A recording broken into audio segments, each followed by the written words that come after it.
Hello and welcome to another episode of Elevate, a DBNC Leadership Podcast where we have conversations with non-traditional and diverse leaders. Enjoy! My name is Christian Fox, and today I am joined by two very special guests. Why don't you go ahead and introduce yourselves? I'm Darlene Aiden. I'm a retired registered nurse. I like to knit, but I like to do all sorts of other kinds of crafts. And I joined the seniors group in September when it started up. And I am Deb Swinton, and I am retired from daycare. I ran a home daycare for 32 years. And I now have this wonderful opportunity to work with the Dixie Bloor Neighborhood Center, facilitating the seniors knitting club. And I love it. Yeah, that's amazing. And I've heard nothing but amazing things about the knitting club. But can you tell us, for those that don't know what it is, what it's all about? I could speak to that. The knitting club was set up for seniors in the community. But of course, we accept everybody. We've had 13-year-olds join our group. But it's mostly set up for seniors to get them together to socialize and to share their craft and love of knitting and crochet. And it was actually partially funded by the Seniors Community Grant here in Mississauga, and it's a very diverse group. We have nursing students from the Toronto Metropolitan University who have come in and volunteered, and they help out a lot. They've also learned to knit. So it's been a wonderful way for seniors to get out and to meet other people, socialize. Yeah, that's huge. Yeah, it's huge. So I hope that this program can continue because I think it's been a huge success. Yeah, and that's kind of the feedback that I've been getting, and I've just been hearing like nonstop about it. That it's just such a fun thing for people to come and do, and they look forward to it. They get out of their apartments, they get out of their homes, and they can come and knit. So it's been great, and I actually was able to come to the Christmas party, Christmas event in December, and that was great. It seemed like people were really enjoying themselves. That was a whole lot of fun, and that was hosted by Mother Parker's Coffee. They had contacted us maybe 2 months before Christmas to ask if they could be to do something with us, and so it was decided that it would be a Christmas party, and they were absolutely wonderful. They're a huge community supporter in the area, and they brought snacks, they brought coffee and tea, of course, and they had Spanish dancing lessons, which was a whole lot of fun. Those were fun to watch. That was a whole lot of fun, Spanish dancing lessons. And they had a sing-along. They had a bingo, which I didn't win anything in the bingo. So a little upset about that. No, but it was great. They put on a really great party, and we all had a wonderful, wonderful time. So community support from companies and organizations in and around the area are very important to us. So that was huge.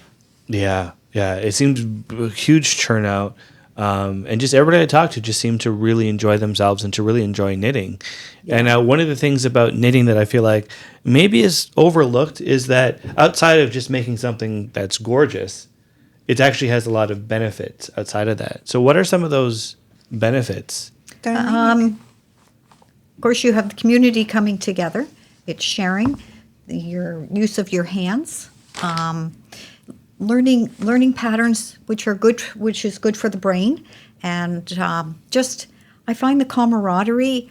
These women, and we do have a man, which is awesome. Our group, very cool. And we first came, and everybody sits in their seat, and nobody moves. And then as the weeks have gone on in the months, you can see people coming together. They ask for help, and everybody's good about helping, even if it's to get a ball of yarn straightened out again, or, I can't read a pattern, or, and they're just a good group. Plus, Wendy, who's in charge, really has set a really lovely tone for the group. Mm-hmm. There's snacks put out, healthy snacks, and a few unhealthy. But you can tell that these people really enjoy this type of thing, enjoy coming out. Yeah. There's a couple of ladies who, when the odd time they don't come, the next time they come back, they say, I missed you guys. You know, I couldn't come last week because of whatever happened, and I missed coming.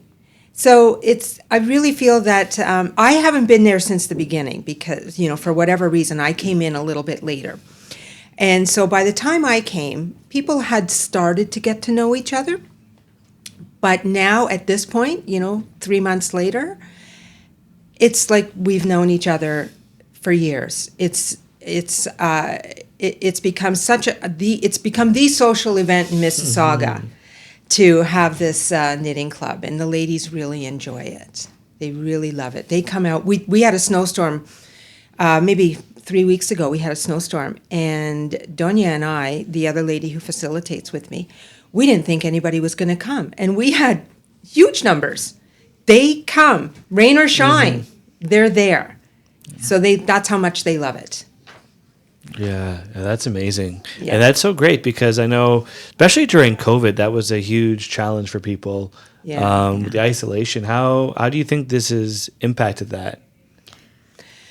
I think, well, I know when COVID was going on, I know a lot of seniors were stuck in home, in their home or in their residence if they lived in assisted living, and couldn't have any visitors. You know, you would see pictures or news broadcasts of people waving from their window, which was really heartbreaking because if, you know, they're lonely as it is. They live a lonely existence, I think some people do in these assisted living homes. So to not even have that personal contact, you know, just to wave through a window or talk through a telephone and whatever, I think was really, really hard on their mental health.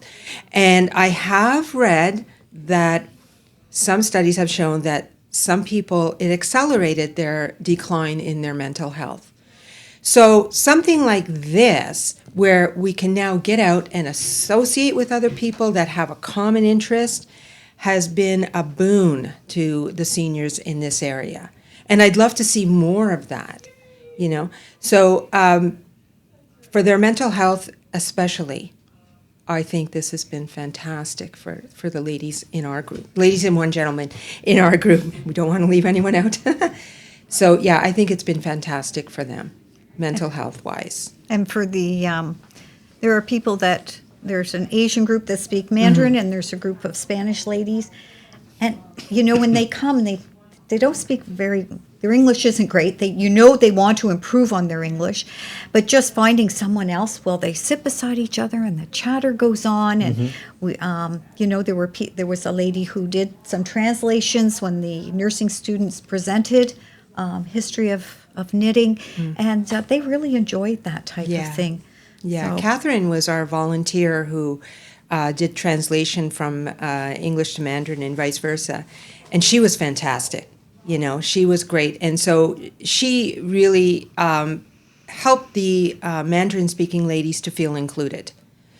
But they were their own little group, you know. But the funny thing is there is one Mandarin-speaking lady there who hardly speaks any English. She taught me something in knitting. And all it is just following what she's doing. She taught me a new way to knit. I still haven't mastered it, but she taught me a new technique.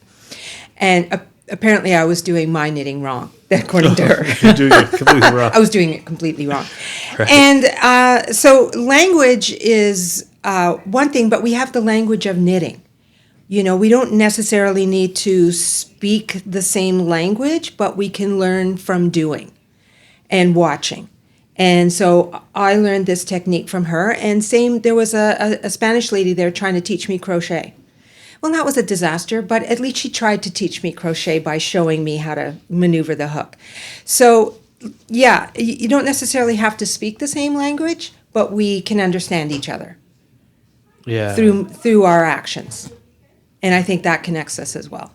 Yeah, that's great. Like the fact that you're able to sit down and have someone say, "Hey, you know what? You're not doing it properly. Speak a different language," or maybe Well, this not. lady was so cute Yeah. because she came up to me. She'd go, "No, no, no, no, no," and then she moved the yarn around in my hand and like this, and I thought, okay, that's great, but that's not how I do it. But it was, but she was trying to teach me a different way, and she was really cute about it, and because that's the way she knit, and that's the way she was told that's the proper way to do it. There's all kinds of ways to do it.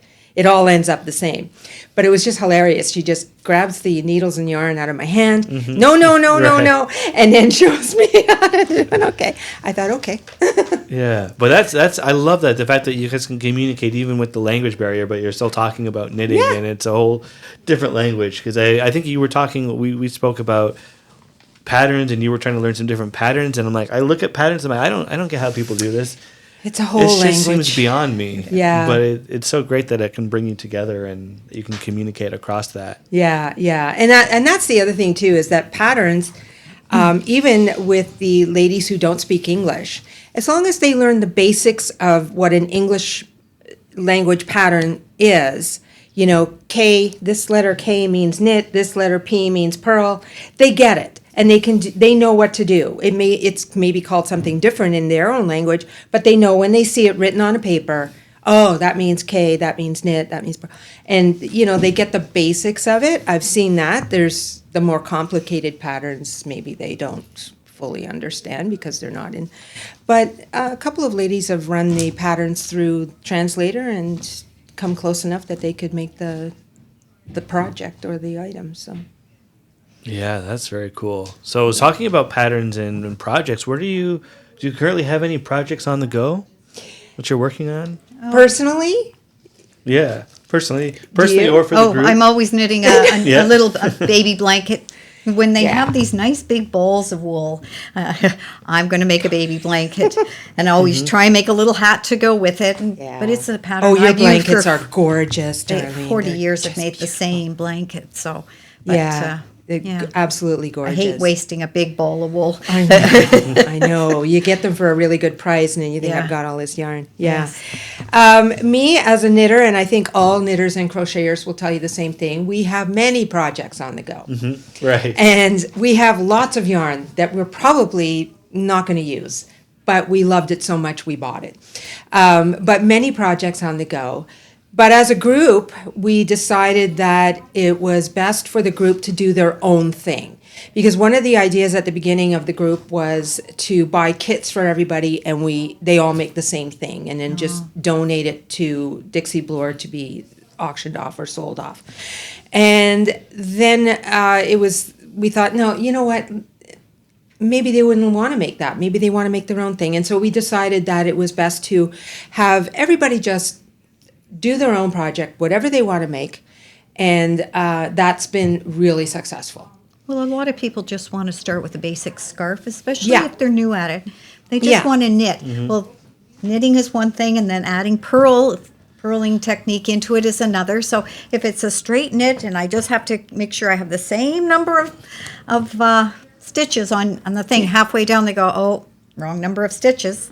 So Yeah, have to figure out where you why. went wrong. Yeah, because we do have a couple of beginners that have joined our group, and they've really done amazing. They have. Yeah, there's one lady she did not have any idea how to knit. And she's made slippers, she's made purses, she's made all kinds of stuff. And then there's a few people who just knew a little bit about knitting, but wanted to, but they're just sitting there, and maybe they don't get anything done during the session. They're just sitting there and chatting and just, playing with the yarn and whatever. And that's what it's all about.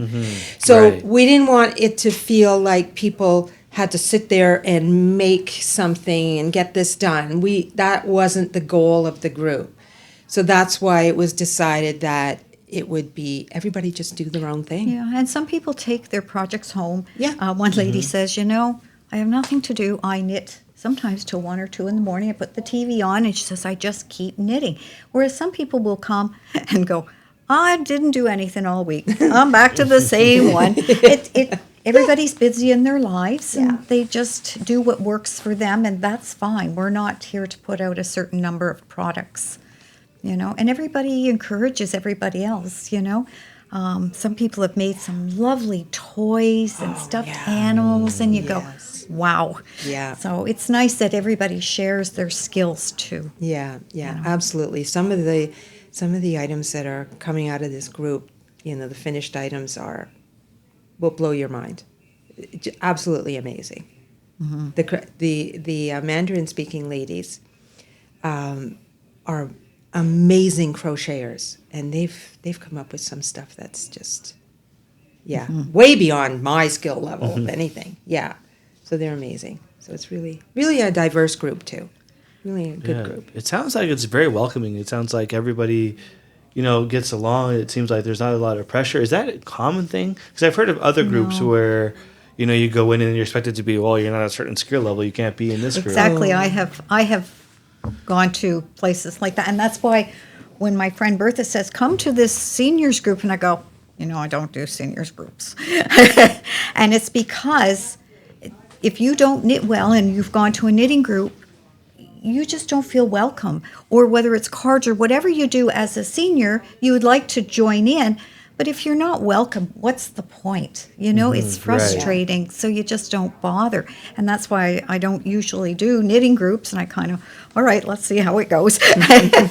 But it's such a lovely group, and there's no pressure, lots of laughter.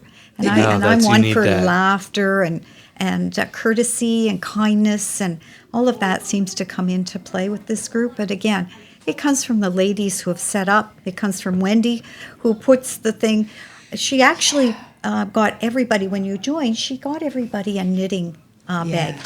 And so everybody carries that bag in with such pride and joy, and that's why another reason why they come back, because everything is there. We come in. Yeah, and that's as well. I just wanted to mention too that we do get a lot of donations of yarn from. We had one donation of yarn from a senior's home.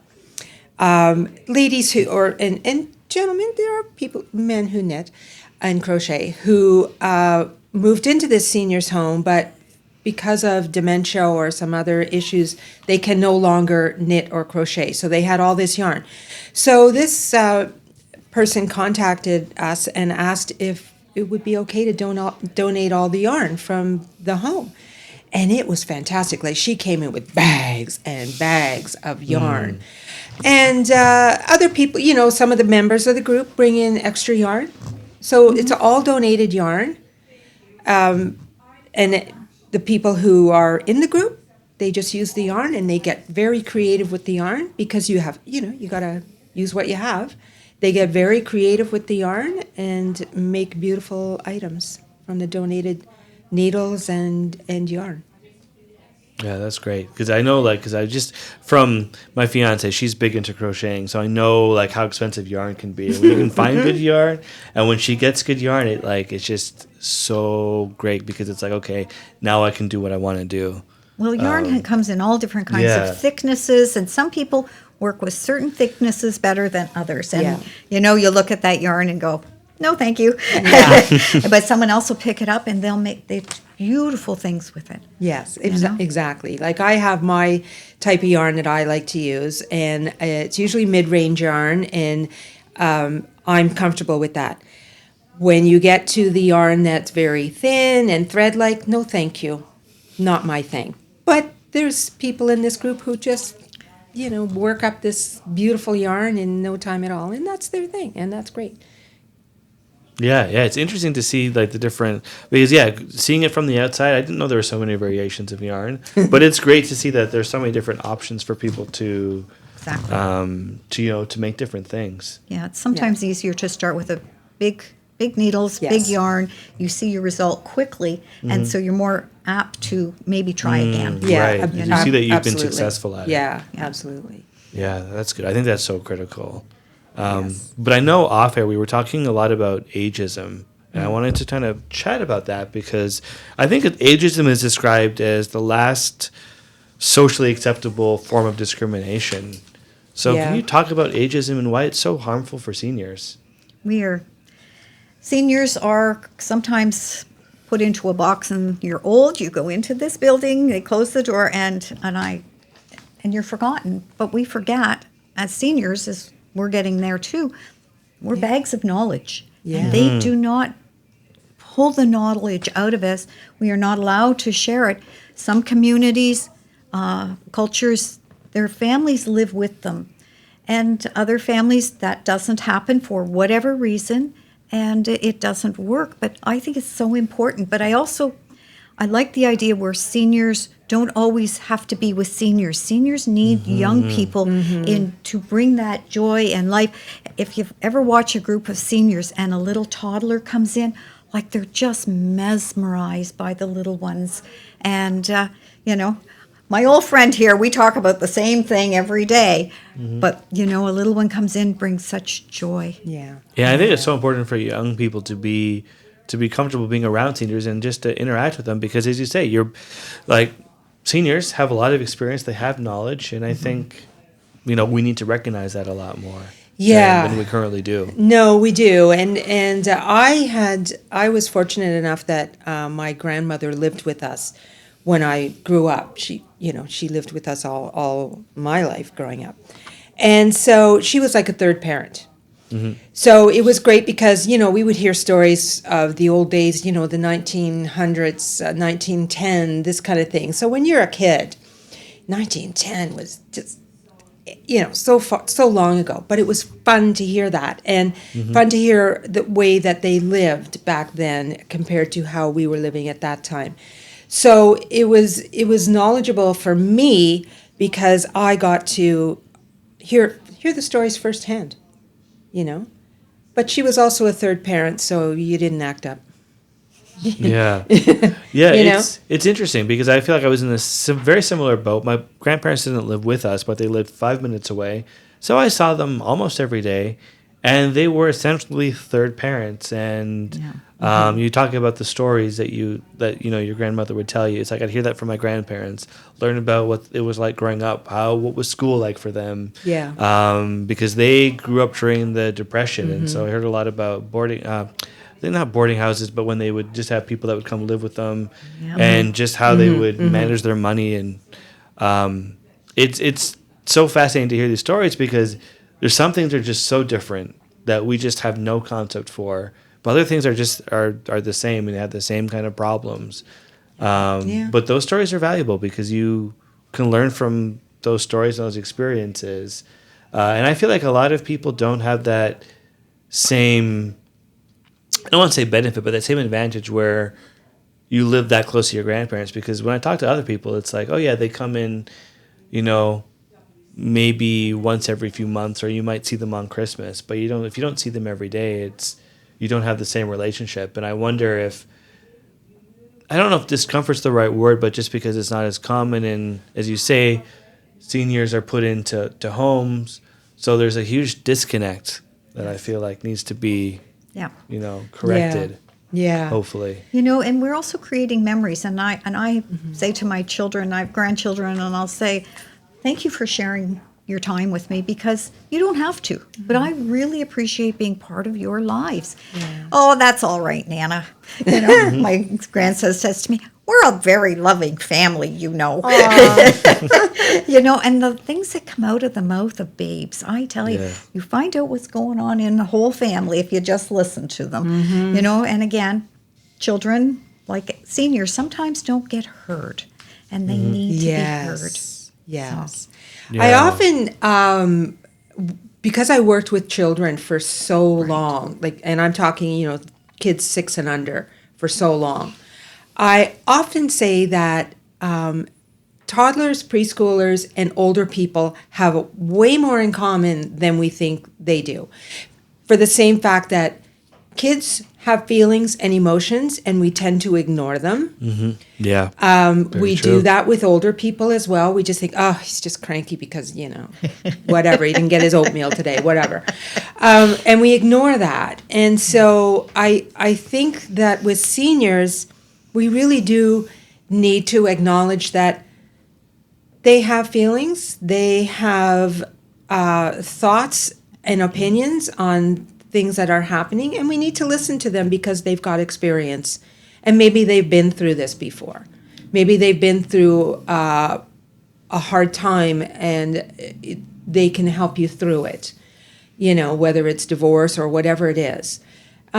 So we need to listen to them. Yeah. And I listen to the ladies in the group, and honestly, I'm like, wow, I never would have thought of that, thinking of it that way. Whatever it happens to be. And their needs, Yeah. seniors' needs are sometimes different, especially when they have disabilities, if they've had a stroke, if they've, these are the things that young people that have children, we know they're busy, they have families, they don't want to be dealing with it, and it's hard. And you as a family, as an elder, do not want to be a burden. I hear that many times. I don't want to be a burden to my children.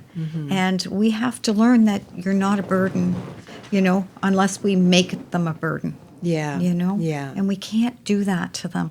But our society just does. Yeah. And it's not right. No, it's not right. I think that's changing, though, maybe I have rose-colored glasses on, but I think it's changing a little bit. I see with my own kids, they're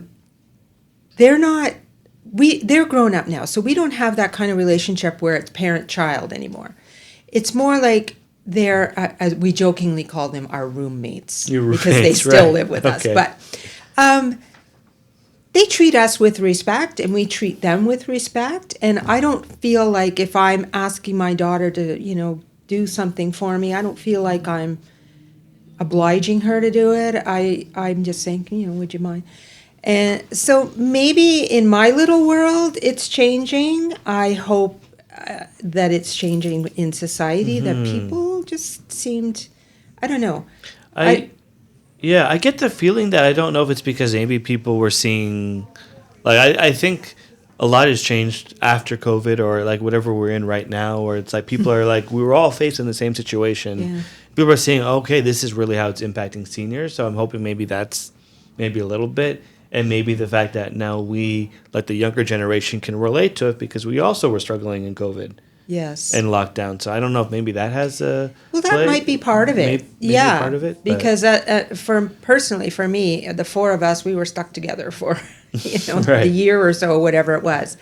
So maybe seeing those older people that were in these residences and lonely and all alone and had no contact with anybody, maybe that kind of woke us up a little bit to how seniors are important to us, and I think it's taking a long time, though. If you look in society, people are still in their homes. They're still afraid to get out. Some places you'll still see people wearing masks, and that's great. Yeah. But there is more, that fear is still there. Am I going to, especially with the outbreaks we've had this year, we haven't built up that immunity. And a senior gets sick, you don't want to go to hospital. The length sitting and emerge is not what you want to be doing. So there's still that separation there. But yeah, I think, it's interesting when you say that, because it's a huge problem when it's I'm sick, I want to go to emerge because that's what you should do, but then you can't because you don't want to be exposed. Yeah. And so I think you're right that the fear is still very much there. Plus, a lot of some people in general, never mind just seniors, don't have family doctors.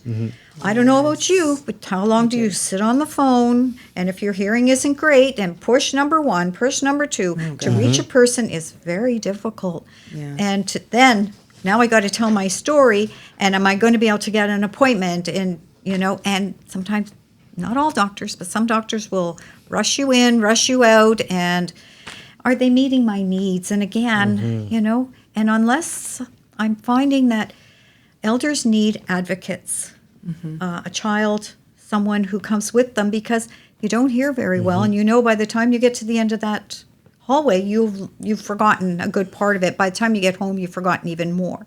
So it's important that we advocate for elders, and we're not doing as good a job as maybe we could. Yeah, good Right. points. What are some things, some ways, so you're saying not advocating is one issue. What are some things that you think we as a society can do to help improve the Banging situation? on the door, phoning your neighbor. Yeah. I take my neighbor out every day. Some Some days she's great, some days she's not. Some days I come in and sit with her, but we've been doing this for over 5 years, and it's been a real process. And you see someone aging and getting frailer, and you got to try that much harder, to meet their needs. And you'd like them to stay at home, but to provide the care, CCAC again, all backed up. Right. To get those things in to give them to be able to stay at home. That's a big issue. Yeah, it is. Yeah. I mean, I'm not elderly, certainly, but I'm not young either. So it is on my horizon. What am I going to be doing in 10, 15 years? Will I still be living at home? Will I be able to still be living at home? So that's kind of on my horizon.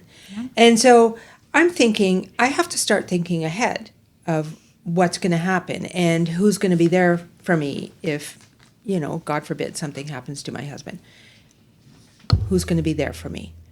Am I going to be able to live in it? Will I be all alone? This is kind of in the back of my mind now. And I know for a lot of seniors, it's right now for them. Mm-hmm. But right. A lot of them don't have plans. Yeah. A lot of them don't have wills. I know from my own thing, when I talked about wills and death and dying and where's my stuff, my kids are going, "Oh, Mom, do we have to talk about that?" Yeah. It's important. It's really important. And even with, I have a sister-in-law who has a disability that occurred. She had a massive stroke when she was 36. And you say to the husband, "Have you got a plan in place?" And he goes, "No, I worry about it every day." And you think, but you don't do anything about it. And, and these are very young seniors. Yeah. Never mind the ones that are older, and they don't have a plan. Yeah. I don't think we, even as people in general, want to think that things are going to go awry or going to go wrong. I don't think we should be planning for that, but we don't want to think about it, so we just say, "Oh, tomorrow, I'll do it tomorrow. I'll think about it next week. That's something we'll do next year," kind of thing. Or is that just me? No, it's definitely death is not accepted in our society. Yeah. No, it's something we haven't come to terms with, and we really do need to figure out how death is part of life. Really, Yeah, it is. Yeah, it is. I think. Well, for me anyway, religious upbringing was very instrumental in how we thought about death, and it was not a good thing to have happen to you if you die. Mm-hmm. So maybe that's that fear that we've always had of dying and what's going to happen next. We don't know what's going to happen. Mm-hmm. So I think the older we get, the more we think about that. It's going to happen at some point. Yeah, but have you come exactly. to terms with your own mortality? Yeah, well, no. But that's a lifelong process to be able to do that. Yeah.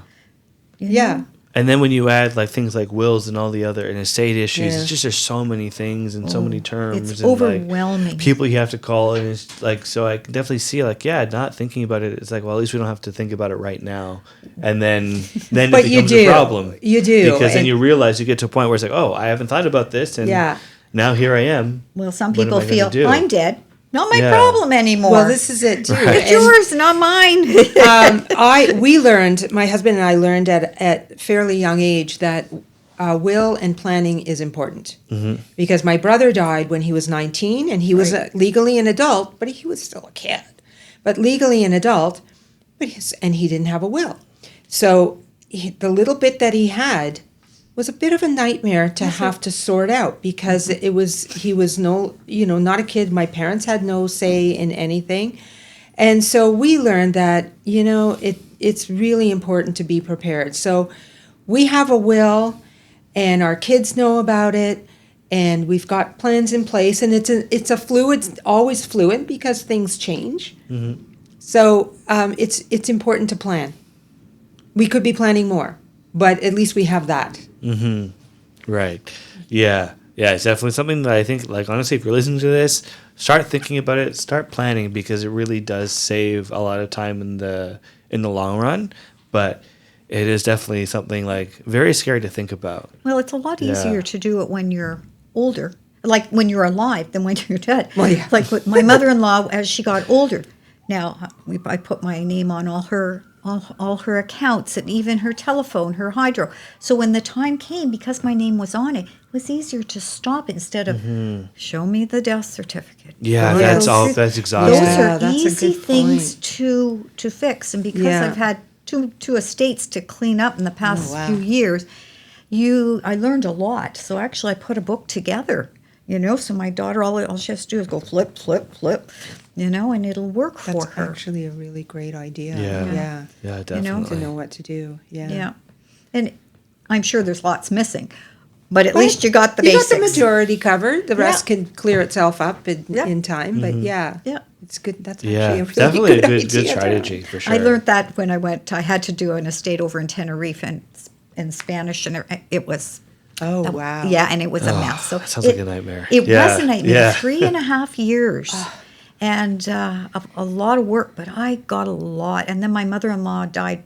After that one was basically ended. My mother-in-law died, and all the work that went with us. But learned a lot that to this day still affects me. On how I do things. Yeah. Yeah. So. Yeah. But I want to shift gears to something Yeah. a bit more positive. Oh, because we got yes, a little bit dark, but I think we needed to have that conversation. But what are some of the stereotypes about ageism that you want to disprove and say, no, it's not true? We're not all grouchy. Right. Yeah. When we've discussed before, like Yeah. old grouchy men get old. It's and it's Yeah, very they were true. always grouchy. They're Yeah. just They They're still just grouchy. But Yeah, exactly. But Yeah. as we get older, sometimes those things, those qualities, just come out a little bit more. We forget that. Yeah, they can laugh. They're not all serious. It's not. They have a lot to give, But we sometimes have to get it out of them. Yeah, I agree with that, and I think that I say society, quote unquote, attitude towards older people is they don't really know a whole lot. So I think frustration comes out in older people. They're, don't talk to me like I'm a 2-year-old. Talk to me like I'm an adult. And, Yes. Right, exactly. I'm not stupid just because I have gray hair, I think that kind of attitude sometimes older people get. Yeah. And so it causes frustration for them, and that maybe is what brings out a little bit more of the grouchiness Well, why is and the anger. frustration? Is their hearing not Right. So I know my husband he has a bit of trouble hearing, or at least you think it, or is it selective? Yeah. Right. Well, there's always the big debate. Is it actually or is it selective? But no, some people, the hearing goes, your vision goes, and that is frustrating for me as an adult, especially an elder. Yeah. So you have to be able to kind of work through those systems, and can we help you out? Is there dental care done? All those things affect the quality of their life. Their life has to have some sort of quality so that it's worth living, Yeah. And smiles are easy to give. They're free. they're free. But we Exactly. forget them. Yeah. We forget that Well, kindness we're in is our free. own little world, our tunnel course. vision. Yeah. We've Of got our course. thing to do, and so we ignore what's going on around us. And really, it doesn't take 2 minutes to help somebody, or just say, "Do you need a hand with, your groceries, bringing them to the car?" Exactly. I mean, I've done Yeah. it, But some people are very fearful of that too. I've said, "Can I give you a hand?" No, I'm fine. But yet other people, that'd be great. And you help them out, and it just makes their day. That might be the highlight of their day. yeah. Being And maybe you're the only person that they talk to that day. Well, yeah, I Yeah. know. Even my grandparents, when you would visit them, you knew that how many times did someone come in that week?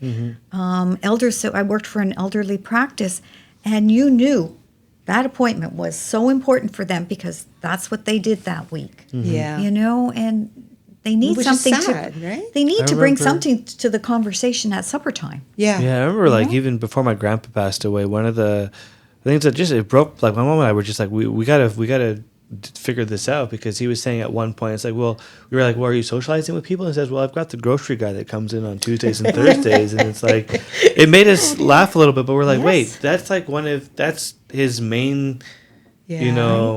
interaction is the grocery guy. And it's like, no, we gotta, find some way of dealing with that, so that you Yeah. can communicate and interact with more people. And because Yeah. you're old doesn't mean that the brain isn't working. Yeah, and 'cause they he know was that still the in- more you do, and they have proven it, you know that if you teach them and their puzzles, and they can get their limbs moving again. The brain makes new pathways, and we have forgotten that. Which comes back to the knitting group, because Exactly. Yeah. the reading the patterns and learning new techniques gets their brains firing. We're never too old to learn.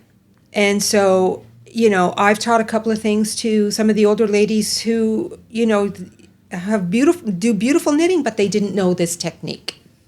So I've taught them, and they are learning it.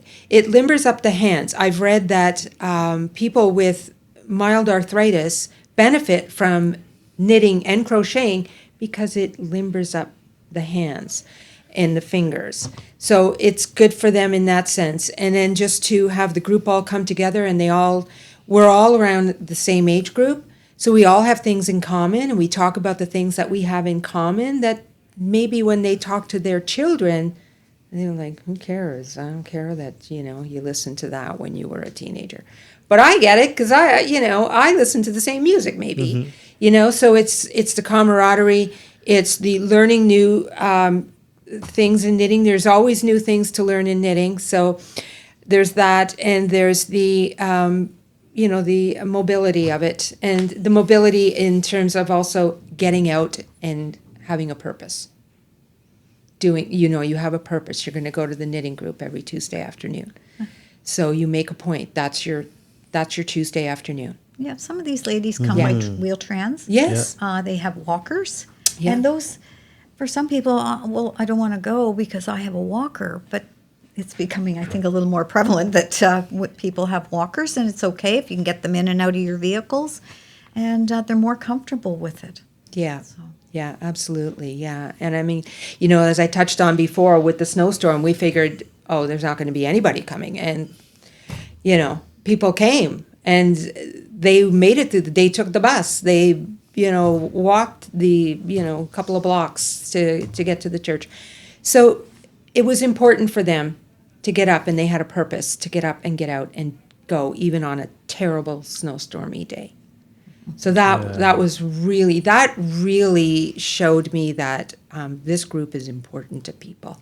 Yeah, it's that's really huge. important to people that they are willing to go out on a snowy day and take a chance that they might be the only one there.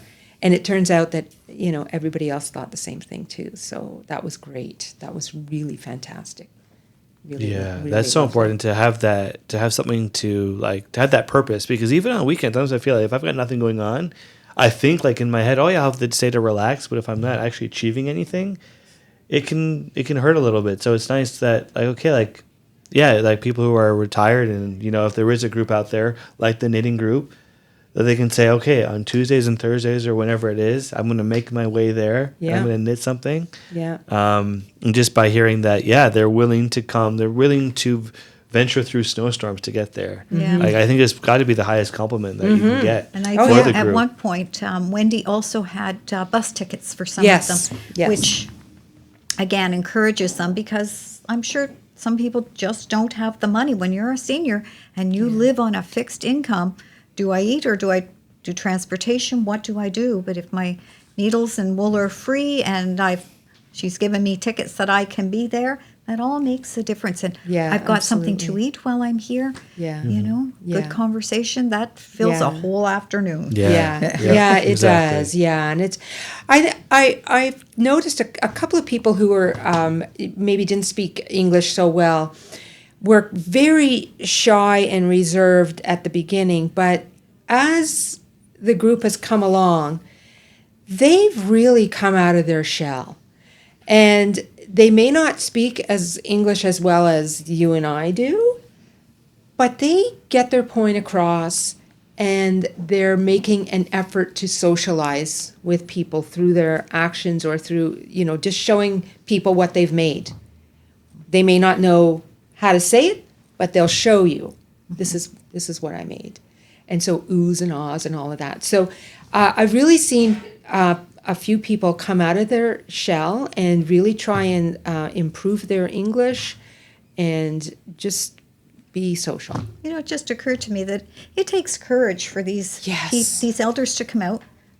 Some of them are immigrants, and to learn a second language. Yeah. Very difficult for me, but they come, they really try, and I forget that it takes courage to leave your country, to come here, to build a new life, and never mind coming out to a community where you don't know anybody else or you have maybe one friend. You know, I think that's terrific. Yeah, it really, I've thought about that, and I thought how brave, and how we could learn from people. What made you take the decision to leave your family behind and come here and start a whole new life and not know the language? So younger people could learn from that experience of the bravery and the courage that it took for them to make that leap, because I don't think it's a leap I would want to make. You know, that's huge. But then I'm not in a position where I have to, you know, but I'm just, their experience of that whole life experience it's priceless, really. Mm-hmm. Yeah, I think that can benefit you. Like, just to learn from, like, yeah, again, you're talking about moving to a different country and starting a new life. That's not an easy thing to do. And so if you can talk to someone who's had that experience and who's not only had that experience, but then has lived there for 30, 40 years. Yeah. So you can see how they've adjusted to it, I think is so helpful. Yes, yeah, absolutely. So that's one way we could learn from seniors as well, is through their life experiences that would be totally different from ours. Yeah, exactly. But in some ways, maybe it's relatable, on some level. Yeah, I think that's so true. Yeah. So I have one final question. One of my favorite questions that I ask all of our guests. If you could go back in time and speak to your 16-year-old self, what advice would you give them? Darlene? Not to be afraid. Yeah. Right. You know, when even as an elder, you're afraid, and if we live through our whole lives fearful, what do we accomplish? And it's important that we give it all we've got. Yes, are you going to make mistakes? You betcha. But it's okay. We're allowed to make mistakes. Yes. You know? Yes, 100%. And stay active. I've always ridden my bike. I still ride my bike at this age. Yeah. And find a hobby, stay busy, community. Yes. All those things are important. Yeah. You know, did I do all of them? No, but something I can maybe pass on. Yeah. Yeah, I think that's so true. And I think for me, I would say life is not a race. I was always anxious to get to the next thing. You know, you go to college, you have a career dream, and then you're going to get this, that, and the other thing, and it never works out the way. But for me, I would tell myself, life is not a race. What's going to happen is going to happen because it was meant to be. The way I met my husband was totally bizarre and strange. And if the stars and the sun had been aligned slightly different, it never would have happened. So I'm a big believer in fate. Things happen for a reason. They happen because they're supposed to happen, and you are where you are supposed to be. And that's what I would tell my 16-year-old self, is that stop worrying about what other people think, and life is not a race. Things will happen the way they're supposed to happen. But would we believe them? No, Yeah. probably not. No, I don't think so. Because your Your 16-year-old brain is, focused on yourself, and you're not, Right. whatever. But hopefully, if it's from, they could say, "Oh, this is future me." You'd hope, assuming that that your younger self would listen to your future self. I think that advice is so good. Like, just to know that you're in the right place, you're where you're supposed to be, and Yes. you're right. The thing, like, you meeting your husband, you say, "Well, if the slightest thing had changed, I would not have met my husband." Yeah. And Absolutely. I think that is sometimes the it's like a 16-year-old, and like having, even for me, it was only like 14, 15 years ago, so it's not too long ago. It's like time ago for me. Just hearing that things are going to work out the way they're supposed to work out. It would just have been You so have helpful. to have faith. Yeah, And definitely. when Way to Darlene play was with talking it. about it's okay to make mistakes, I think that is one thing I have learned more than anything from knitting, is that mistakes are okay, and you either have to decide if you're going to fix it or if you're just going to move on. And so there's mistakes in this. I'm the only one who sees them. And Yeah, I'm okay with that. That looks like it's perfect to me. Like I can't imagine. There's a couple don't look Yeah. so. But life is kind of a parallel to that. It's okay to make mistakes. It's not the end of the world. And so my 16-year-old self could have learned a lot from hearing that it's okay to make mistakes. Yeah. That's Not be so true. hard on yourself. Yeah. Because life goes on. Exactly. Yeah. That's what I've heard. A lot of our guests have said that. It's like it's okay to make mistakes and just don't be so hard on yourself. I think Yeah. that's one thing. Give yourself some grace and some, you know what, you did your best. You can learn from it. And I think if you apply those lessons, I think you can do a lot. Yeah. And also just learn some knitting too. Definitely join the group. Yes. 'Cause I think that it sounds like it's a really fun time. It's fantastic. And I have to say that this came into my lap out of nowhere to facilitate this group. And it's one of the best things that's ever happened to me. So I was ready to retire, and I get a phone call out of the blue from Wendy. I don't know Wendy, from Adam at this point. And she asked me would I consider facilitating this group? Oh, okay. Sure. And best thing that ever happened. So it was meant to be.